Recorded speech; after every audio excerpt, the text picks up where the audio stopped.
This Week in Agribusiness, serving America's most essential industry, is brought to you by Case IH.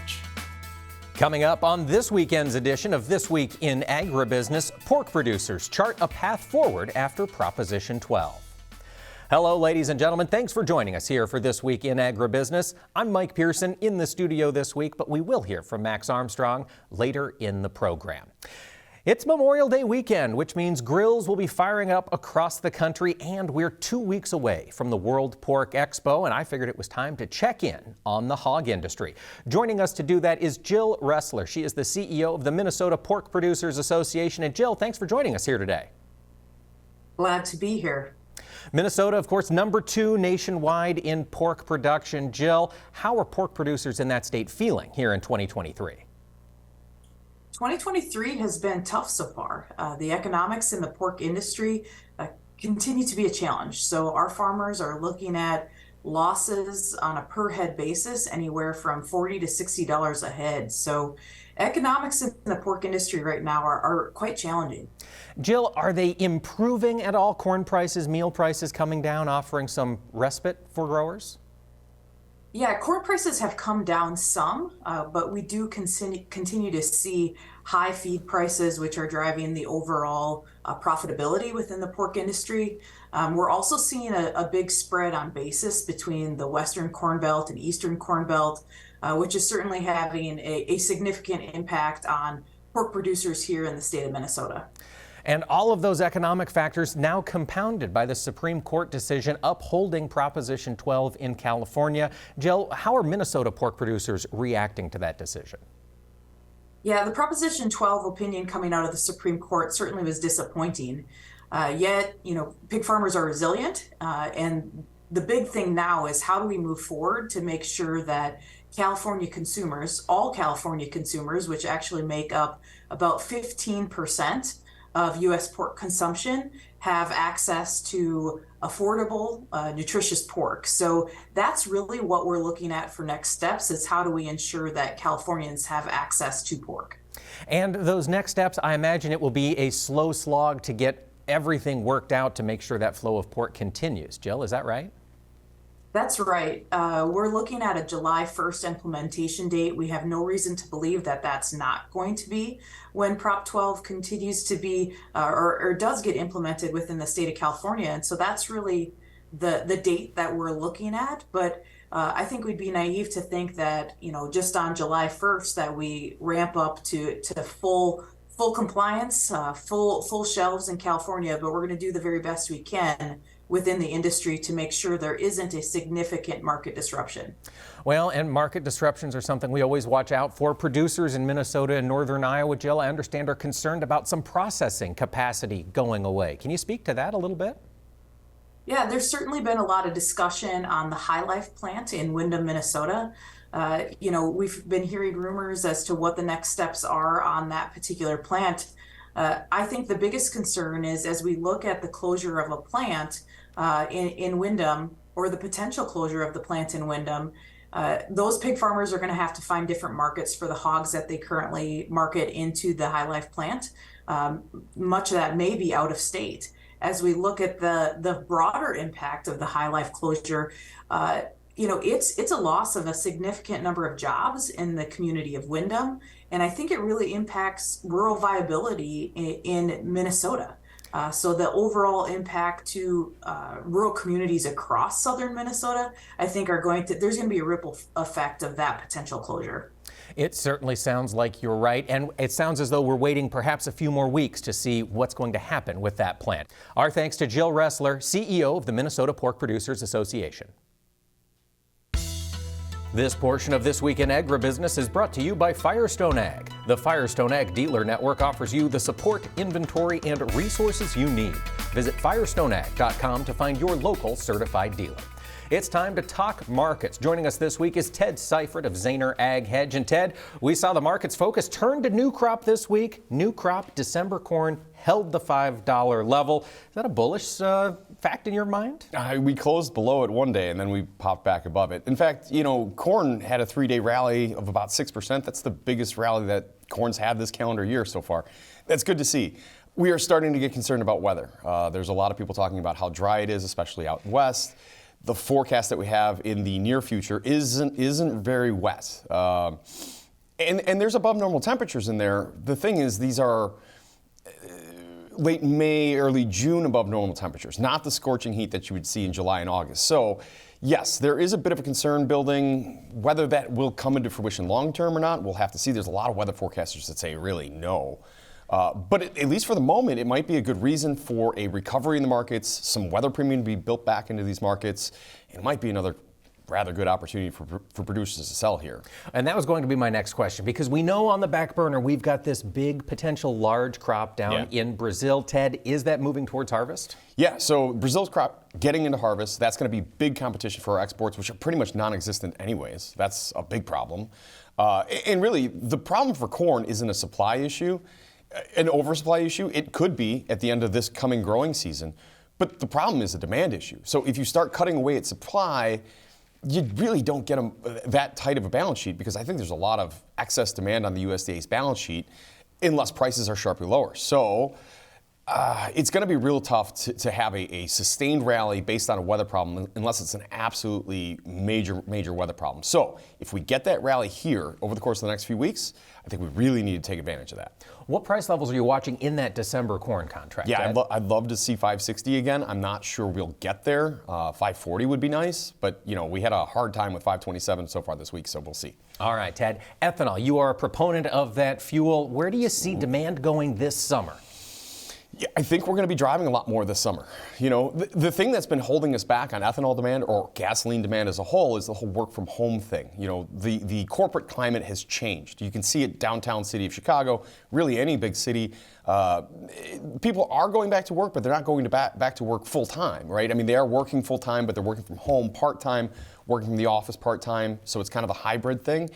I don't know if we'll ever get that full demand back, but I do think there's going to be a lot of people that want to get out and go do some things, and your recreational travel, I think, is going to be hot and heavy this coming season. So I do look for an increase in both unleaded and ethanol demand going forward. All right, could be good news for corn producers there. Ted, I want to turn our focus to the wheat market. We've had the wheat tours happening over the past several weeks. This KC hard red crop is in bad shape. The market can't seem to catch any higher bid. Where do you see it going from here? Yeah, so the wheat tour actually came back with a yield that was slightly better than the USDA's last yield. So that was a big disappointment. I mean, the market was really hoping or thinking that yield was going to be sharply lower.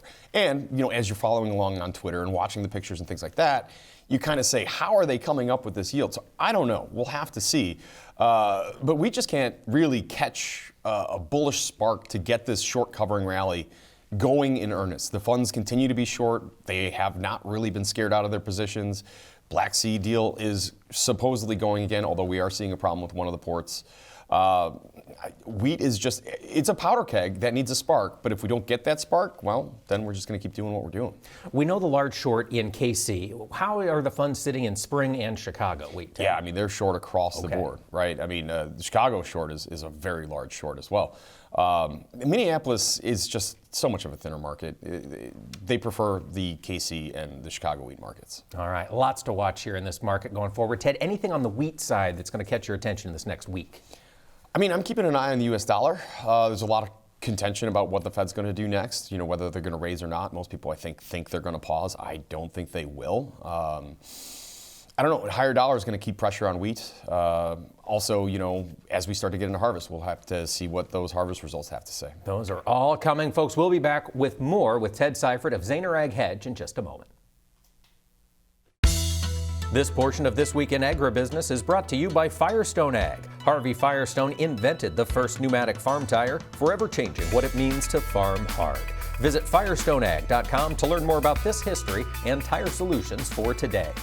We're back talking markets with Ted Seifert of Zaner Ag Hedge. And Ted, we talked corn, we've talked wheat, got to turn the focus to the soybean market. What's your take there? Saw it selling off, at least on the new crop side, all week this week. Yeah, really. I mean, with all the strength that we've seen in corn, soybeans just really don't want to participate in that. And a big portion of that is because Brazil has harvested their massive crop. The ideas on that crop continue to go higher. I mean, and from a global export market perspective, we really just don't have much advantage of anything. Really, the only thing that we have is the logistical, like to Mexico, for example, right, on rail. But we just don't have any competition on the global market. And, there's concern that the crush might start to slow down, but we'll see. Crush margins have certainly dipped from where they had been. They had been, north of $2.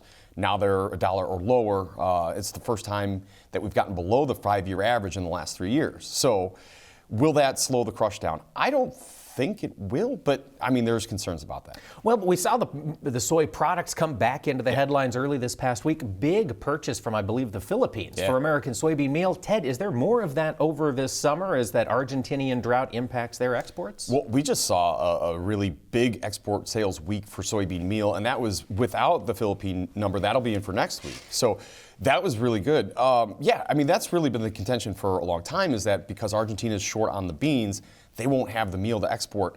I think Argentina will get some of those beans from Brazil, Paraguay, so on and so forth, Uruguay. So it might not be as much as what we're all hoping for. Besides, also, Brazil is a very large crusher and exporter of meal as well. But it is nice to see that extra business. It will offset some of the domestic demand that we may have lost with the fewer animals that we have out there. So yes, it is good to see these export sales with soybean meal. Hopefully that continues. At some point, though, Brazil might step in and kind of squish the golden goose. All right. Ted, let's turn our focus over to the livestock markets. June live cattle contract high this past week. That rally continues here in the cattle complex. How much farther can live cattle run? Yeah. I don't know. You have a tight supply situation, maybe not quite as tight as originally advertised, but you have a tight supply situation going into peak demand season.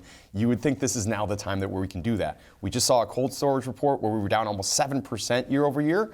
That compares to a normal decline of about 2%. Oh, wow. Yeah. No, it's that cold storage report was rather bullish.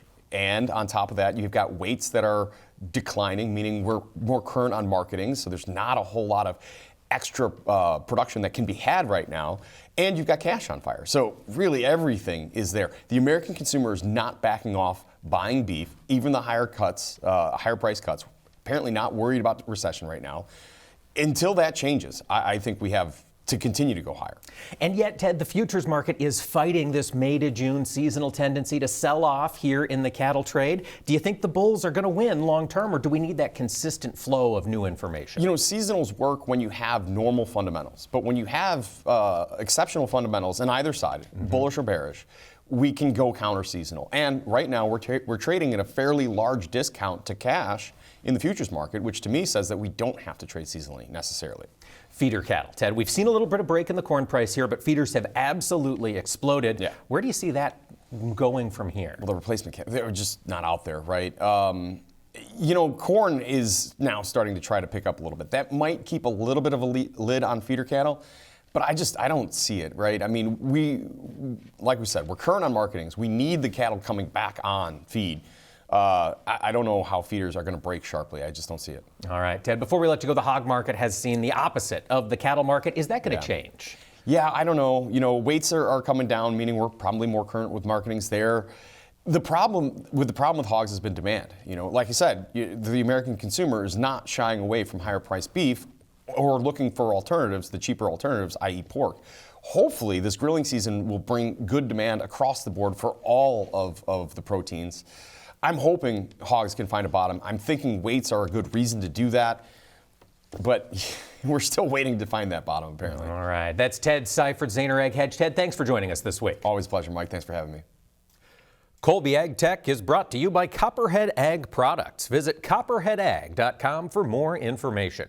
With the days getting longer and the temperatures climbing, a lot of us are spending more time working on our lawns. Our tech reporter, Chad Colby, likes to do the research on things he spends a lot of time doing, so this time he's digging into lawnmowers. Was the first tractor you drove a lawn tractor? Well, it certainly was for me when I grew up on the farm. We had a John Deere 212, and when I was in the market for a lawnmower last year, I was really thinking a lawn tractor like this X758 you see here, but my local dealer used all he had was this zero turn. So I bought it. It's a 930R, but this spring he got some used lawn tractors in, and I reached out to him and I said, why don't we try a little comparison in the yard? So big thanks to my buddy Brad Cross. We had both mowers in my yard. We were doing a little test, and Really to no surprise. We all know the performance of a zero-turn mower. It turns quicker, you can mow faster. Brad was telling me a little of the mechanicals, the decks are a little bit different. They got a faster blade speed. Certainly if you have to just cover a lot of ground, you can't beat a zero-turn. But there's also a lot of reasons why a tractor still works. And in the back of my yard, I've got a pretty steep incline. And you can see here with this tractor, I could easily go up and down it with a lot of confidence. It worked really well. Where on the zero-turn, in comparison, sketchy's an understatement. You come down that hill, and even when it's dry, you can see the brakes there kind of dragging, if you would, or the big tires on the back kind of skidding down the hill. So certainly there's some great applications. But when it was time for me, I sent the lawn tractor back, and I stayed with the zero-turn. Now, we've talked about this in the past on the tech segment. I added the wheels on it so the mower rides a little better. The next thing I wanted to do was get a little more performance under the deck of my mower. I ran into a company from Iowa called Ballard, and they make a hybrid blade. They call it Gold, and it has a carbide tungsten reinforced cutting edge. And this is really designed for commercial application. You're going to get the high lift fin to help pulverize the grass better, and it's got a tungsten carbide cutting edge so it can stay sharp as much as 4 times better than your stock blade.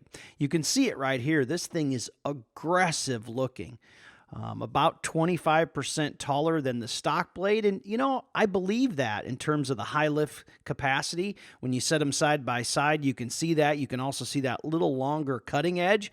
So I did like everybody else would do. I was really quick to get these things on my mowers. Pretty excited about it, if I'm being honest with you. Like many of us, we're spending a lot of time mowing the grass right now. And once I got these blades on the mower, instantly you could see visibly just how much more aggressive they are. As far as how well did they worked great. You can see here on the left, that's where I used the new blade. The right was the old blade. And what are we trying to do? We're trying to make tall grass short, and these things do a great job. For This Week in Agribusiness, I'm Chad Colby.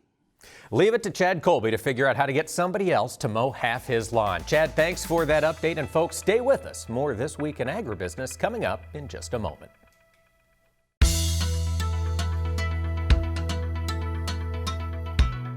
Welcome back to This Week in Agribusiness. Max, it's that time of the show we get to learn a little bit more about American agriculture. Charlie's going to take us on a tour on Ag States of America. We go to a state that gives us peppermint and pears and other things. Here's Charlie checking in this week. The United States of America can be very different from one state to another, but one thing every state has in common is agriculture.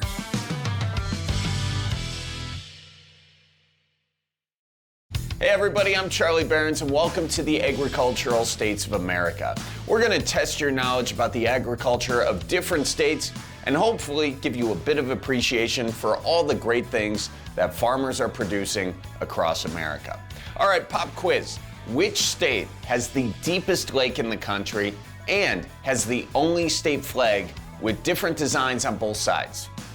No idea? All right, here's a hint. Nothing yet? How about this? For those of you who guessed Oregon, congratulations, you can read. But Oregon doesn't just have a deep lake, it has it all. The Pacific coastline, mountain ranges, valleys, plateaus, semi-arid shrublands, and deserts as high as a Portland hipster. It's also one of the few U.S. states with volcanoes. In fact, 5 of them are still active, just to keep you on the toes of your Nikes. Now, all these geographies make up different agricultural regions with their own climates and soils, allowing the state's farmers to produce a wide variety of products. It's like the Costco of agriculture.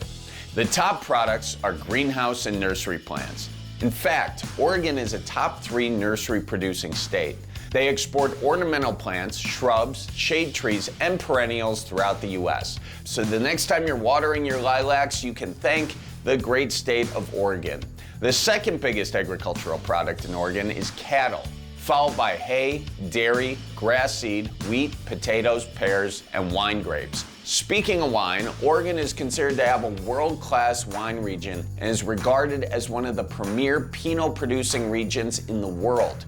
The state is also home to more than 700 wineries and more than 1,000 vineyards that grow 72 grape varieties, making them the third wine grape producing state in the nation.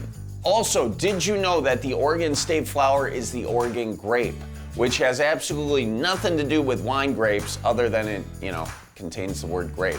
Beyond the state flower, Oregon is also #1 for several plants, including potted florist azaleas, hazelnuts, crimson clover, orchard grass seed, fescue, ryegrass, red and white clover, Dungeness crabs, Christmas trees, rhubarb, and peppermint. That's a lot of plants. The Northwest region is actually the perfect climate for cherry orchards, with the top 3 cherry producing states being California, Washington, and you guessed it, Oregon. In the early 1900s, cherries couldn't get shipped to the East Coast fast enough to arrive fresh, and the available methods for preserving them made them undesirable. But our pal Ernest H. Wiegand was a horticulturist from Oregon State, and he developed a preservation method that led to the modern maraschino cherry. So the next time you're knocking back a Shirley Temple, remember to give a cheers to old Ernie. Today, the 2 largest maraschino cherry producers in the U.S. are in Oregon and Washington, and Ernie's preservation method is still the standard practice. All right, time for a fun fact. Did you know that cherry orchards use helicopters to dry growing cherries after it rains? Which is the most James Bond way of drying cherries I've ever heard. Turns out that water can collect on the stem and cause the cherry to split, and the coolest way to dry them is with a helicopter. Now, before I go, I know you're all dying to know, what is Oregon's official state fruit? It's a pear. Oregon is #2 in the nation for pear production, second only to Washington. And together, these states produce about 84% of the nation's fresh pear crop. So you could say Oregon and Washington make quite a pair. I've also heard that Pinot Noir and pears make a great pairing. Come on! I know, it's bad. I'm done. Actually, one more. Oregon and Washington are 2 pears in a pod. All right, now I'll see myself out. That's all the time we have for this week, but you can always go to pivotbio.com/agstates and click on the show icon to explore more about agriculture of your favorite states and test your knowledge to win great prizes and more. We'll see you on the next Agricultural States of America. And in that state of Oregon, they produce a lot of cover crops, too. Risa DeMacy comes to mind. Risa is a past president of the American Seed Trade Association. She's from Oregon. The president of the Oregon Farm Bureau is a woman, Angie Bailey. And the immediate past director of agriculture of that state, Alexis Taylor, is now serving as USDA's chief ag negotiator. My goodness, Max, Oregon is in the business of exporting expertise in agriculture, absolutely, aren't they? Exporting expertise. I like that. We try to do that each week, by the way. And we'll do it again next week in Ag States of America. You can get more. You can see some of these episodes in review if you care to go to pivotbio.com/agstates and see more of what Charlie has to say there. And then join us next week for the next episode, New Mexico. Ooh, that will be interesting, folks. And stick around. We've got more This Week in Agribusiness coming up. There is still issues moving the ag economy, including, we'll hear from Greg Solier. He'll tell us when we come back.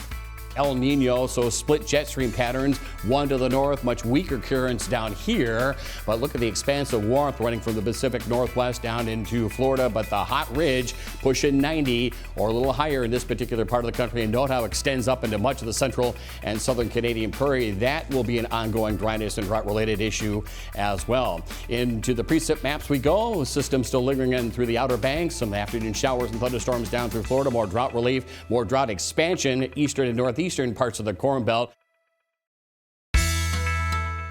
This Week in Agribusiness, serving America's most essential industry, is brought to you by Case IH. Welcome back to This Week in Agribusiness. Over the past 3 years, there has been a renewed focus in Washington, D.C. on restoring competition to the meat processing industries. To that end, numerous changes and laws have been announced. Few of them have been finalized, but I had the chance recently to speak with Tanner Beamer of the National Cattlemen's Beef Association about how these laws could impact the industry. These rules that are being promulgated under the Packers and Stockyards Act are really just a continuation of something that we've seen over the last 15 years, dating back to the 2008 Farm Bill. Some producers might know this better as the GIPSA rules, because that's what agency that was under over the past several iterations. But we don't have GIPS anymore. We have the Agricultural Marketing Service, and under that, the Packers and Stockyards Division. And of course, they're the ones promulgating the rules, so we have Packers and Stockyards rules. While the name may have changed, the intent and the goals underneath are just the same as they were over the last 15 years. USDA wants to dramatically expand their authority under the Packers and Stockyards Act. And those of us in the livestock and poultry sector have said that authority is way too much. It's more than what the statute guarantees, and ultimately it's going to be harmful to cattle producers if it's allowed to finalize and take effect. Tanner, what sort of authority is the USDA trying to secure over livestock producers? Ultimately, they're trying to enforce the Packers and Stockyards Act, which is a 100-year-old statute. It's been around for a very long time and ensures fairness and competition in the marketplace. But they want to take that a step further. They want to be able to dictate what terms constitute fair, and they want to be able to basically open the door for a floodgate of litigation that could ultimately impact the way that we currently sell cattle. And I don't know about you, but in this current marketing environment where leverage has fully swung back to the cattle producer, I don't want to be the guy that manipulates that or makes that harder for cattle producers who have endured a very, very difficult several years. So Tanner, they've issued 3 new proposed rules. Have any of them been finalized as of yet? As of yet, none of the rules have been finalized. The first 2 rules, or advance notices of proposed rulemaking, have been geared towards the poultry industry and the tournament system for contracting. The second rule, however, encompasses all of livestock and poultry, and that's called inclusive competition and market integrity. Unfortunately, though, the way that the bill reads, it's just Washington doing what Washington does best, which is rulemaking from afar with no practical understanding of what goes on the ground. The third rulemaking, however, is the one that we have got our eyes on and our attention at, because that's going to be potentially the worst of the 3, and that deals with harm to competition, which of course is a very important fundamental facet of antitrust law that guarantees protections to market structures much like the cattle industry. So Tanner, these changes are coming from the USDA, a regulatory body. How have legislators reacted to them on Capitol Hill? You know, so far our conversations with Capitol Hill has looked much like it has over the last 15 years of this regulatory series. You know, USDA for the last 15 years has tried and failed to implement some version of these GIPSA or Packers and Stockyards rules. And a lot of the reason they've been unsuccessful is because Congress has repeatedly weighed in to reiterate that congressional intent is that complainants have to demonstrate harm to competition in order to establish a violation of the Packers and Stockyards Act, and USDA has to stick to the authorities that are actually explicitly outlined in the statute. USDA is going above and beyond. This is the exact same playbook they've ran unsuccessfully in the past, and our friends on Capitol Hill have taken note of that, and they want to intervene. Tanner, how should cattle producers stay involved on this issue as the year goes on? Certainly, just stay in tune with updates from organizations like NCBA. Make sure that you're weighing in with your members of Congress to tell them exactly how this rule would impact you, and if you need some more information, visit policy.ncba.org. We'll continue to watch as these rules roll towards finalization. That was Tanner Beamer, Senior Director of Government Affairs at NCBA. Keep up at policy.ncba.org. Greg Solier now brings us his farm weather forecast for the week ahead, presented by Pivot BioProven 40. Predictable, productive, weatherproof. Turn to a better nitrogen. Turn to Pivot BioProven 40. Learn more at pivotbio.com. Farmers are making good progress getting those fields planted for 2023. Will it continue? Meteorologist Greg Solier joins us now. And Greg, what are you watching for in the northwest part of the country? Well, we're keeping an eye on stream and river rises a little farther east into parts of Idaho and Montana over the past week to 10 days, and probably more this week with recent rain, rapid snowmelt, and of course the heat, which is beginning to make and continuing actually to make its really presence felt here across the northern plains, southern Canadian prairie. You get up north and northwest towards those boreal forests of Canada. That's where that fire situation continues on, and probably will be more of a headline story as we continue into the late spring and summertime season, and its associated smoke plume farther east and southeast into the plains and Midwest. Kind of a weak weather system up aloft, a weak frontal boundary coming ashore in the Pacific Northwest. Really nothing much to write home about with that particular feature. Lines up across areas of the northern high plains where we may spark a stray shower or thunderstorm. Some 90-degree heat under the hot ridge, at least a piece piece of it right here as we move on through the end part of the week with kind of the northern extent of a weather system farther south that you'll see here making its way into parts of California. Not your typical moisture maker for the time of year, probably just some mid and high level moisture, but we may spark still a couple of showers and thunderstorms. What this does breed is lightning, much like we'll see again into some of the western areas of Canada. Same setup applies to the southwestern states here as we move on through the early portion of the week. Kind of a reverse setup with heat here, more seasonal temperatures. You drop into areas of Kansas and Oklahoma, roughly Wichita, Oklahoma City east. Again, we've had an improvement to the drought, some modest improvement to recent soil moisture gain into those southwestern high plains areas, but a long way to go. That system still up aloft here for the middle and late parts of the week. Maybe a little coastal drizzle and low clouds of the morning into California. Stray shower and thunderstorm high based across the southwestern states, and a pretty typical heat, nothing out of control from Nebraska northward later in the week. Well, Greg, we've got lots of crops emerging there in the northern Corn Belt. What's the forecast look like for those? Yeah, we've really reversed things where we had a pretty decent go of it soil moisture wise here earlier on in the springtime season and made some good progress. We're wrapped up here, and of late, little if any organized moisture, but that's been a positive note. Still coming off some 1 foot rains over the past month or so across southern Minnesota. There too, some recent improvement to soil moisture, at least firming and drying, and opportunities for some replanting here. Here is a warm front on the move across the northern plains, maybe sparking a stray shower thunderstorm around the Black Hills and northward from there. Kind of a west to east flow here, a frontal boundary getting caught on up. We think later in the week we finally get higher dew points. It'll feel like summertime, those 90-degree readings and the higher dew points as well into the Corn Belt locales, and that's one of the mechanisms we need to trip off a stray shower thunderstorm. Yeah, expanding dryness here, drought through Missouri and through Iowa. We think that'll be the story building northward.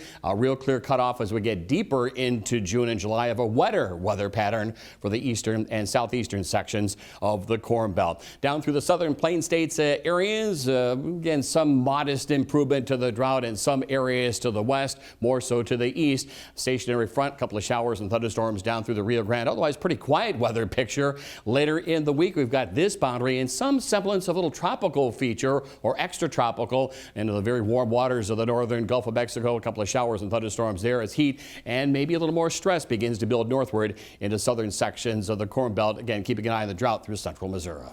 Eastern Corn Belt growers, Greg, what could they anticipate this week? Well, they're crossing the T's, dotting the I's on planting operations. Rain is needed with some drier patches into western Iowa now. Michigan, I should say Ohio here. That's Iowa. Michigan, parts of western Indiana, more so some abnormally dry weather, northern and central Illinois. And of course, the dryness and drought we think is going to expand northward in this El Nino setup. High and dry weather for outdoor work. Weather system out to the northeast of New England. Pretty quiet weather pattern for the northeast of New England as well.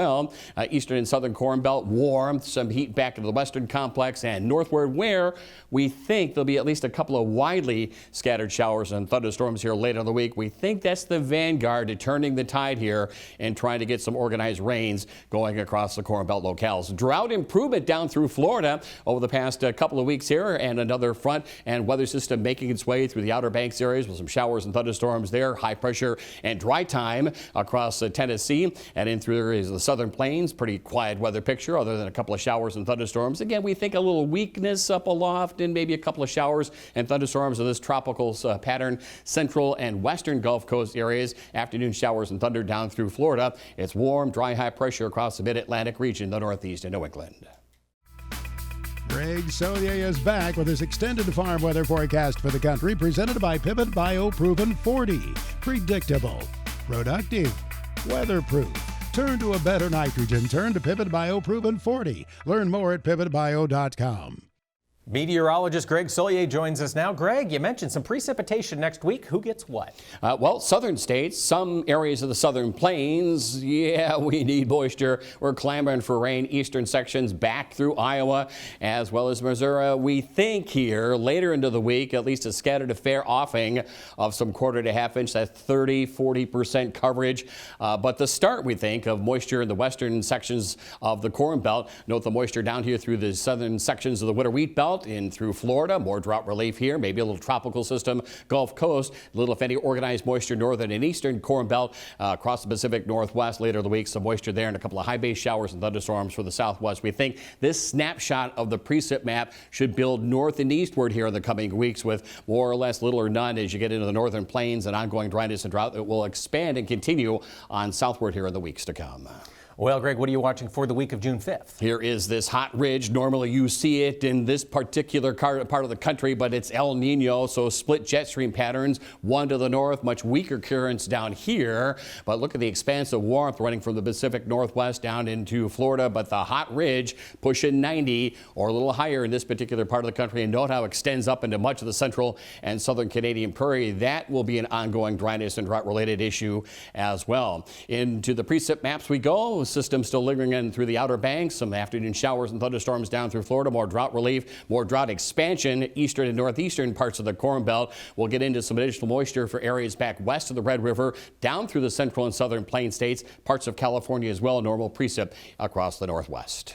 Greg, do you see that hot ridge sticking around through the week of June 12th? We do, and probably a slide to the east and south as well. So we'll push 90, maybe a little higher as we get into the mid stretch of June. Much of the central and southern Great Lakes region, eastern Corn Belt locales, more stress and strain, but at least we do anticipate moisture to be on the increase over the eastern half of the country then. So warmth, a little cooling across California and the Pacific Northwest. So at least we're getting back to normal to a little bit above on moisture. That should ease stress more so. Western parts of the Corn Belt back into the plains too. A little tropical system down through areas of Florida and the southeastern part of the country. Still dry for the northeast of New England and back across the Pacific Northwest too.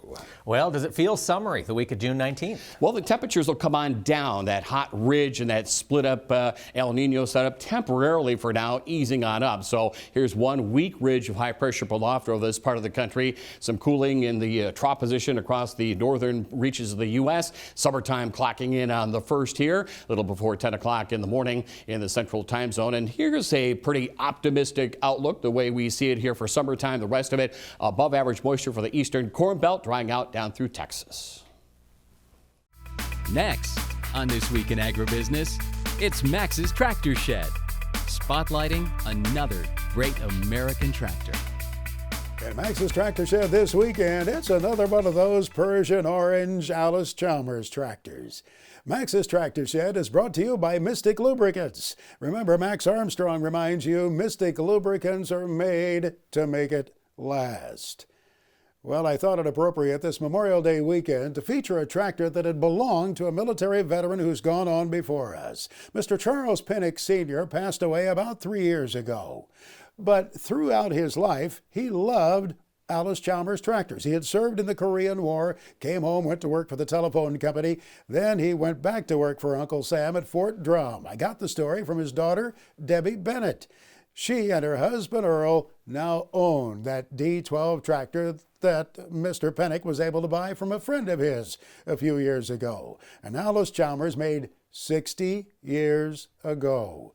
And you can see the great restoration of that tractor that Earl Bennett did, and it's show ready, I want to tell you. They plan to take that to the Gathering of the Orange in upstate New York next month at the St. Lawrence Power and Antique Museum at Madrid, New York. So if you get to that show, look for that 60-year-old Alice Chalmers D12, owned by Debbie and Earl Bennett at Pillar Point, New York, right there at the far east end of Lake Ontario, not far from Watertown. Let's see what Mark Stock is talking about this weekend in his Big Iron Report.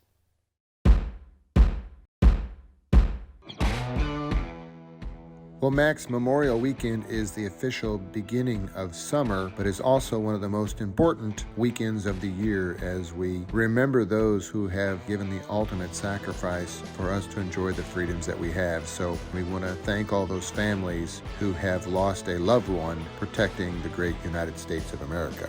On May the 31st, Big Iron will feature equipment selling from Heck Ventures, LLC from Sunray, Texas, featuring a 2019 Peterbilt 389 extended hood semi-truck tractor, 153 items selling Larry Preaser is retiring from Turon, Kansas. They have a John Deere 9630 four-wheel drive tractor and a Landau 7431 33-foot vertical tillage machine. And if you're looking for late model equipment, Dan Wiedenfeld Estate auction by Hardington, Nebraska, that closes on Thursday, June the 8th.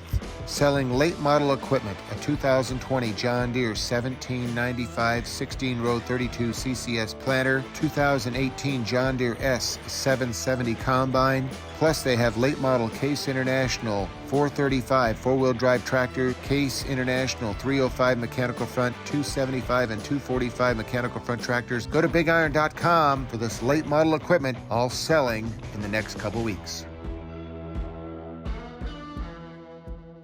Our FFA Chapter Tribute is brought to you by Pioneer, developing new generations of seed innovations for new generations of farmers. Pioneer, what's next happens here.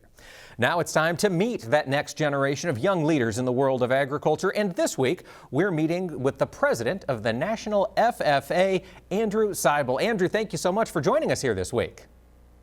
Thank you so much for having me. I'm glad to be here. Well, tell us a little bit about your background. Andrew, where'd you grow up?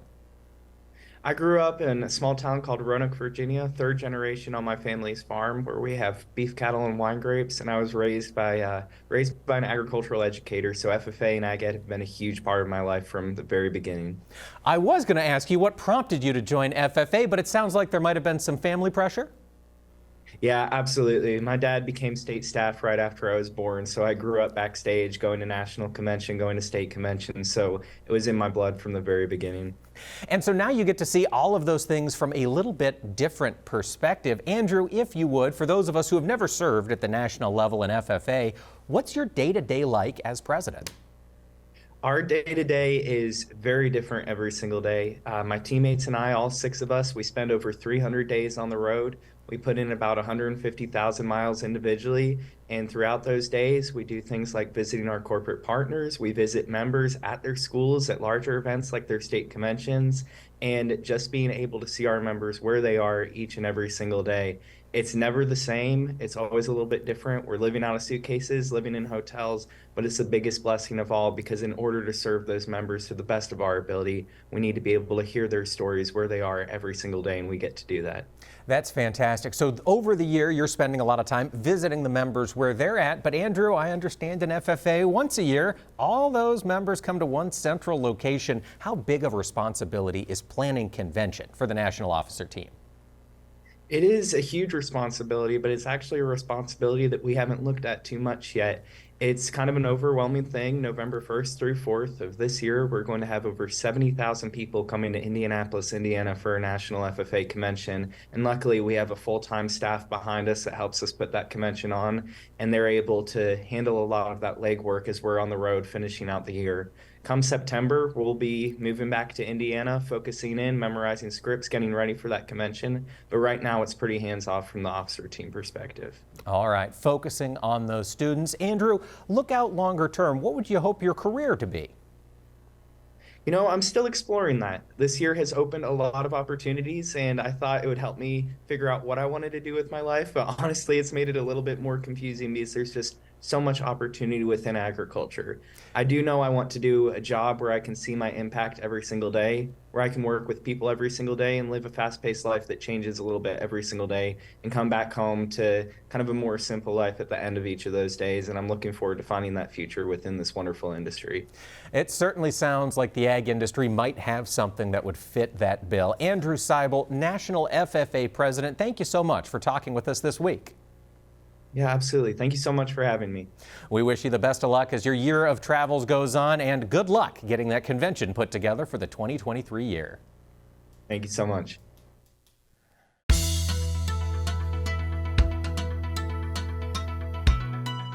Welcome back to This Week in Agribusiness, folks. This is Memorial Day weekend. It's a time we'll see a lot of people out on the roads celebrating with their family, enjoying this 3-day holiday.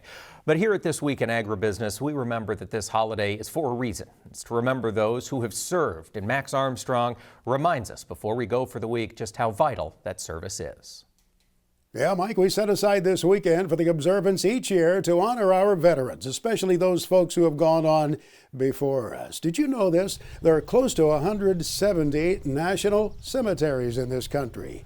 They range from very urban settings, such as Arlington National in the Washington, D.C. area, to Lincoln National just south of Chicago, to a pastoral scene, such as San Joaquin Valley National Cemetery in California, where you can hear the cows off in the distance. These are special places, final resting places for our veterans, as are many other cemeteries. And of course, every winter, some of our farmers help honor our veterans in the Wreaths Across America observance, putting wreaths out on those graves. You know, we talk about those folks who didn't make it home alive, but we need to remember also the people who have carried a mental burden long after returning from the field of conflict. That battle goes on, and sometimes we're not aware of the load that is carried by our veterans and their families. So to those of you who are in families of veterans and those of you who have served, and I've been often surprised when I've asked the question at a farm meeting, how many of you have been in the service? How many people stand up reluctantly, reluctant heroes I would call them? We say to all of you, thank you for what you've done for our country. You know, at this stage of my life, I have very few heroes left. Those of you who have served us in the armed forces are up on a plateau, by my way of thinking. So thank you. And if you're in a family of a military veteran as well, we thank you for what you've done for our country. Thank you indeed from the whole team here at This Week in Agribusiness. And folks, thanks for tuning in each week to the program. There's a busy summer ahead for agriculture with the new crop growing in the fields, the markets being buffeted by macroeconomic events, and of course the policy discussions around that 2023 Farm Bill, all of those yet to come. Tune in next week. We'll have more This Week in Agribusiness, same time, same place, right here. This Week in Agribusiness is brought to you by Case IH.